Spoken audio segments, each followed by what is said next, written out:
How to protect kids from lying. झूठ बोलने से हम बच्चों को कैसे बचाएं। झूठ बोलने से बच्चों को बचाने के लिए सबसे पहले हमें झूठ बोलने बंद करने होंगे। फिर हम बच्चों को कुरान और हदीस से सिखाएंगे कि जो झूठ बोलता है वो मुनाफिक की निशानी है।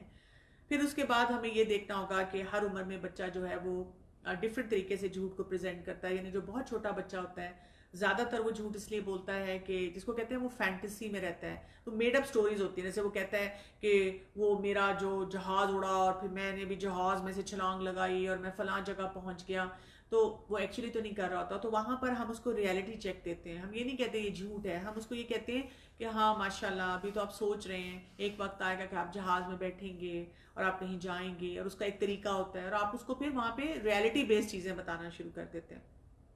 जब वो तकरीबन 6 से 8 साल की उम्र का होता है उसके बाद अब वो झूठ जो बोलता है तो अक्सर औकात तब बोलता है जब उसको लगता है कि मुझे डांट पड़ेगी। वो ट्रैप्ड फील करता है, वो अपने दोस्तों के सामने स्मार्ट बनने के लिए झूठ बोलता है, वो अपना कोई फायदा हासिल करने के लिए झूठ बोलता है। तो वो भी आपको सिचुएशनल देखना होगा कि वो किस वजह से उसने झूठ बोला।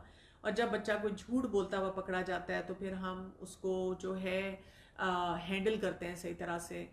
उसके जो यानी उसको प्रॉब्लम सॉल्विंग सिखाते हैं, उसको बताते हैं कि ये झूठ है। हम ऐसे नहीं करते कि उसको कहें कि तुमने झूठ बोला हाँ या ना, नहीं, आप उसे बताएं कि बेटा ये जो बात आपने की थी झूठ होती है, तो इसके बजाय आप ये काम करें। और अगर आपको लगता है कि छुप के उसने कोई काम किया, जैसे किसी ने कहा कि जी मैंने उसे मना किया था स्क्रीन टाइम इतना नहीं रखना, और उसने क्या किया कि ज़्यादा स्क्रीन यूज़ किया, मेरे सामने झूठ बोल दिया। या बच्चा उसने आपको कहा कि मैंने नमाज पढ़ ली और झूठ बोल दिया, तो फिर आप उसका तरीका ऐसा निकालते हैं कि वो उसको वो सिचुएशन ना आने दें दोबारा। यानी नमाज है अपने सामने पढ़ा लें, फ़ोन है या स्क्रीन है तो अपने सामने दें, उसके अलावा उसके लिए ओपन ना छोड़ें, ताकि मिनिमाइज हो जाए वो चीज़ें जिसकी वजह से वो झूठ बोलता है।